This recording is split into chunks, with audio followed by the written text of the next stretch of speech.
Welcome back to the Crypto Gorilla YouTube channel. So I haven't made a video in about a week. I've been busy talking to projects, making connections, talking to different founders. A good network is key at winning this game, so you have to always work on growing and building your network, and I've just been busy building my network. Now I've also discovered things in the background of some of these NFT projects that I don't like, and there's really two things in particular. One of them I've spoken about in the past, and that has to do with these artist-founded projects, or where the narrative is that it's an artist-founded project. So I think it's really important to identify the artists who have been building a style, they've been making characters, they've been building worlds for a very long time, and now they want to port that over into the NFT space. Because their style, their characters, it's really an extension of themselves, and they're truly gonna care about the success of what they create. A good example that comes to mind is a project like Gangster All-Star, where the founder and artist, the Duang, if you go through his Instagram, you could find posts that date 7 years back that show characters or the style of character that you see in his project. Similarly, a project like Threelanders, the artist has been creating these types of characters for a while, and you can see that in the eyes of the character. It has this iconic bubble eye style. Now, what I don't like is when it's a team of marketers or advisors who get together, they find an artist, and then they tell the artist, hey, create the art for us, we'll promote you as the artist, but really it's the marketer's project. Now, this is bad for a few reasons. One, the roadmaps are usually very weak because there's no real vision behind the project. And two, their cut is based off of a percentage. So they're gonna want that initial mint to sell for $5, $6, $7, $8 million because their percent is just gonna be bigger the higher they price the project. So the price isn't gonna be based on a budget. It's not gonna be based on the project needs. It's just gonna be based on the want of the team. Now, the second thing I don't like is these VC-backed projects. Now, there's nothing wrong with VCs backing a project, especially for something like a game. It's usually necessary to get that initial funding to get the project off the ground. What I'm not liking is when I'm seeing deals being made like give us $100,000, and when we mint, the day we mint, we're gonna give you back $500,000. And that's because a lot of liquidity is sucked out of the funds of the project on day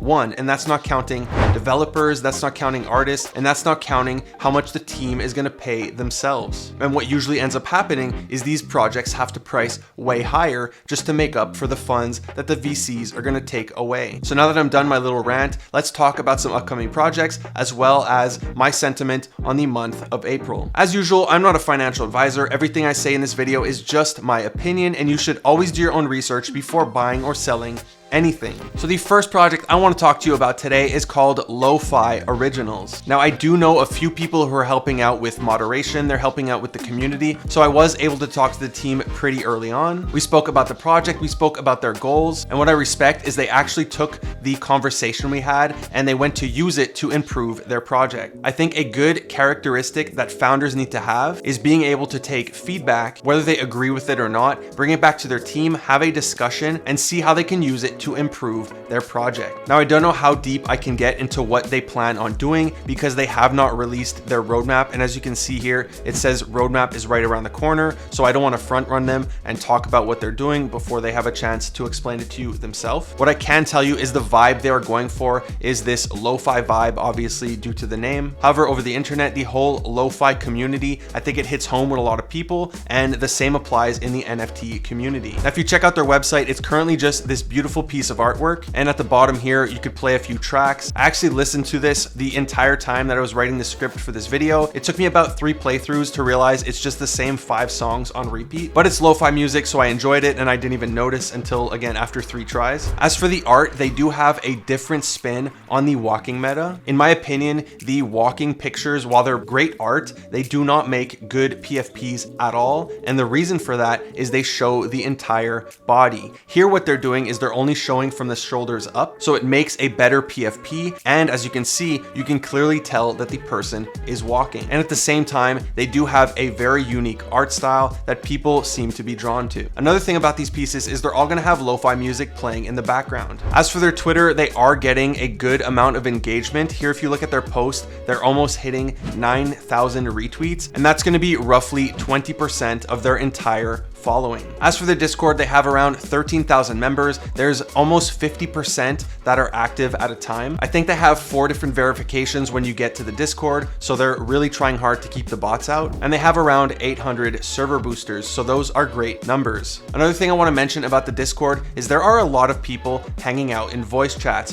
Voice chats is one of the things I tend to look at when I judge a project. I like to just pop in and lurk in a chat. Sometimes I don't even talk. And there's really 2 kind of voice chats. There's ones where people are just vibing and they're talking about different things, they're learning about things. And there's the voice chats where people are just complaining that they can't get whitelist or talking about different whitelist strategies, which I pretty much just either leave or zone out. So for this one, I think it was 2 or 3 Fridays ago, I popped in. I was supposed to go out. I was just looking for one of the admins, and I ended up spending around 90 minutes or 2 hours just hanging out, and the time just flew by. So for me, that's a great sign of a good community, and it actually reminds me of the early NanoPass days. The next project I want to show you is another lo-fi project, and this one is called Lo-Fi Guy. Now this is not going to be your typical generative project. As you can see here, Lo-Fi Guy is an ongoing collectible art and music project by artist Cody A. Banks and music producer L. Dre. It consists of unique animations of the Lo-Fi Guy character, perfectly synced with original lo-fi hip-hop instrumentals. This is not a generative project. Each Lo-Fi Guy is handmade with love by the creators. So Lo-Fi Guy is going to be releasing in waves of 10 on OpenSea. The first wave is already out. You could check this out. The floor price is quite high at 1.4 Ethereum. There's over 100 ETH in volume traded. And one thing to note is these are not one of ones. There's going to be multiples. If we click this one, for example, you could see that there are 8 total. And this one, I really love these pieces. This one is like a mix of Master Roshi with Trunks from Dragon Ball. And these pieces, just like the previous project, Lo-Fi Originals, they're also going to have lo-fi music playing in the background of the NFT made by one of the creators. Now, the 2 founders of this project, there's Cody A. Banks. He's the artist for this project. You could see he has been creating art for a very long time. I'm a big fan of his work. I think these pieces look great, and he has a unique art style. The other founder behind this project, he is the musical artist behind it, is L. Dre the Giant, and you can see here he's doxed. You can see his face, and he's the one making all the beats behind this project. So as I mentioned, wave 1 is already available on OpenSea, but they will release multiple waves. Wave 2 is actually coming up. I haven't spent too much time in the Discord. I haven't been grinding it or anything or attempted to get whitelist. I'm just a big fan of this art style, and I really like what this team is doing.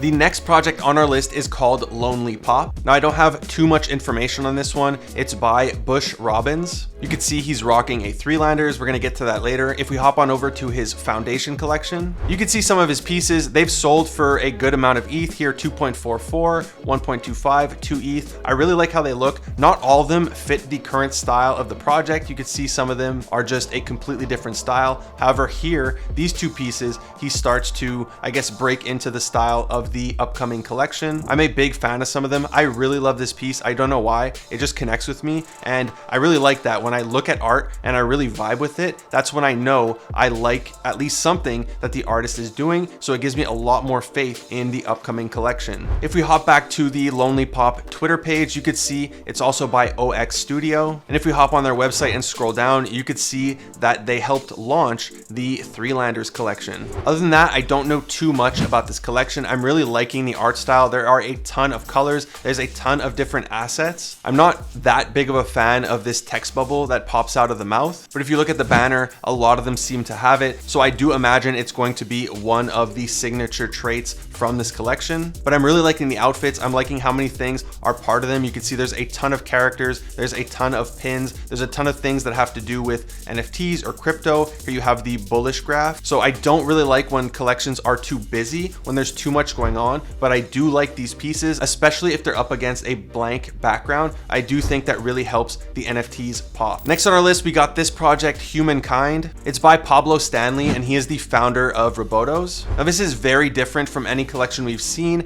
They are doing full black and white. It also has a very unique dotted style to it. As you can see here, there's 5 different kinds of characters. There's the human kind, the monster kind, the spirit kind, the magic kind, and the creature kind. Now, I'm not sure how good these are going to look as PFPs due to the lack of color, since they're only black and white. I do think they can make great merch. Here you see this pin, and I really like how this looks. This is actually great for branding. However, like I said, I'm not sure how good these are going to make as a profile picture. But again, great art. If we look here, I really find this cool. I like how this this looks. Same thing here, you get a look at the different variety in characters that they're gonna have, but I'm gonna have to see what the reaction is to these as a profile picture purely due to the lack of color, but if not, regardless, they still do make amazing pieces of art. Next on the list is a project called Multiversal Walkers. Now, I do not know too much about this project other than the fact that they're playing on the whole walking meta. From my understanding, the artist behind this project was once a student of Magnus. That's what I've heard. I don't know if that's actually true. And Magnus is the artist behind the Invisible Friends collection. And if we check his Twitter and scroll down, you could see indeed that Marcus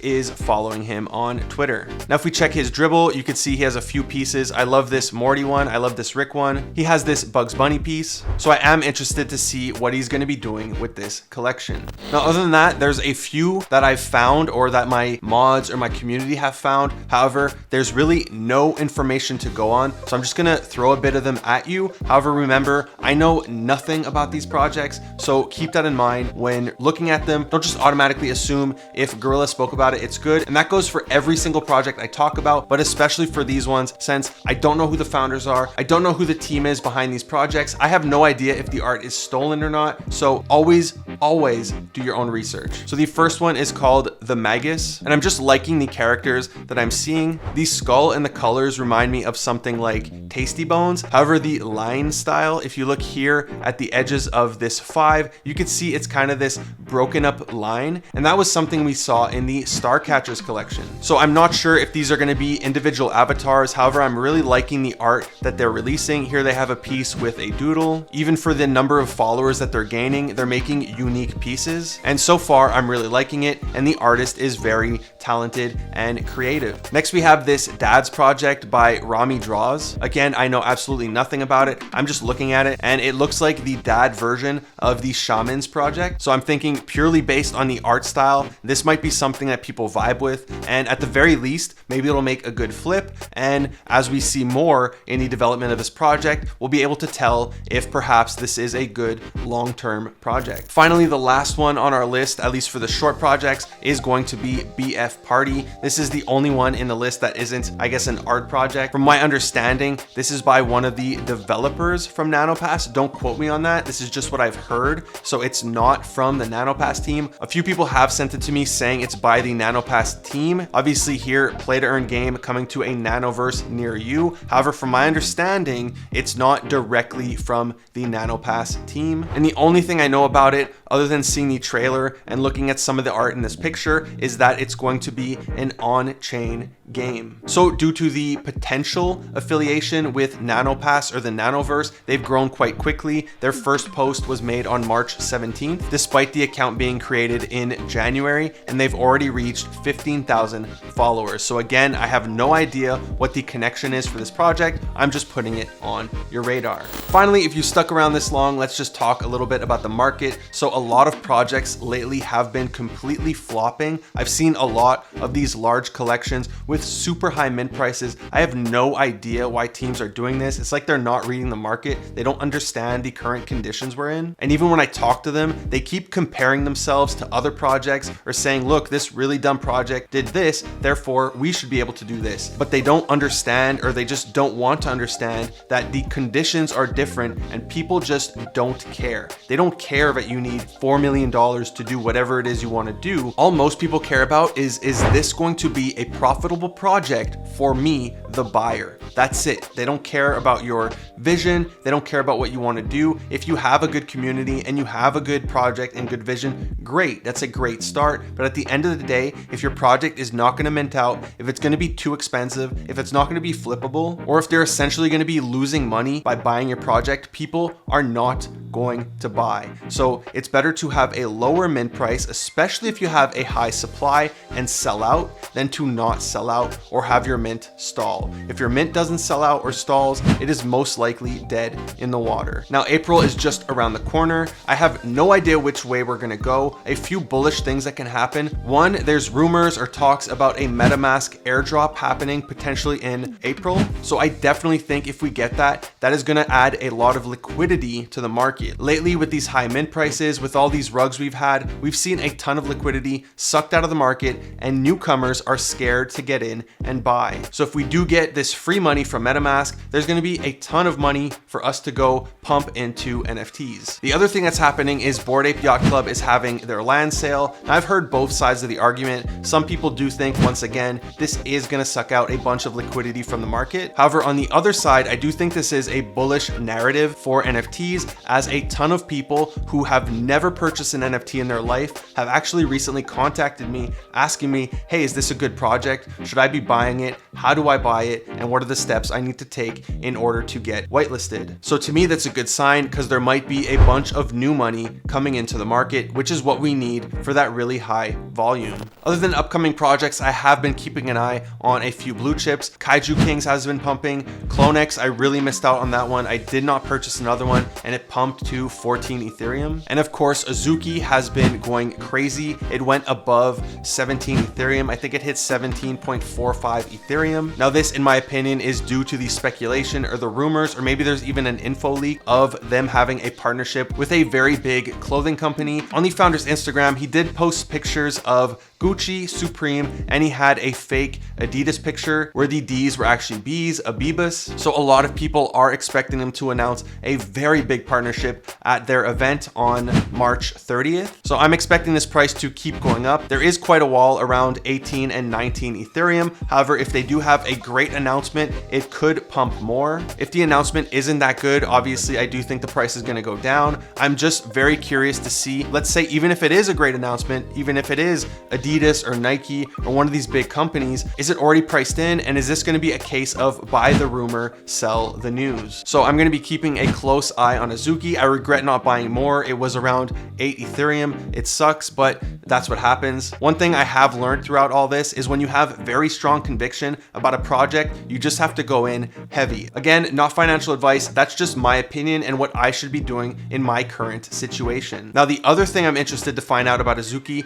is, let's say they have a great partnership, and regardless of which direction it goes, I'm interested in how people are going to react to the clothing in terms of Azuki's branding. If you look at Bored Ape Yacht Club, those Bored Ape hoodies, people really want those. And when they see you in one, they have this kind of switch that goes off in their head that, oh, you have a Bored Ape, or at least you have the hoodie, and people really value those hoodies. Are people going to have the same reaction with the Azuki clothing, with the Azuki tracksuit? I assume they're going to have full red tracksuits. That's why I do think Adidas is a great brand for them. If they have the 3 stripes along the side, an Azuki X Adidas logo, that would look really great. But I'm wondering, are people going to have the same respect, or is it going to drive the same clout as the Bored Ape Yacht Club hoodie does? And that's really going to show us the branding power behind Azuki and give us a good idea of what the future of Azuki is. That's it for today's video. If you enjoyed it, be sure to give it a big thumbs up. It really helps my channel grow. Also, check out my Twitter. I do a bunch of whitelist giveaways. I have a few more free NFT giveaways lined up in the future, so definitely follow me on Twitter because you do not want to be missing that. If you aren't already subscribed to my YouTube channel, would you kindly hit that subscribe button, smash that bell notification. Thank you for watching the Crypto Gorilla.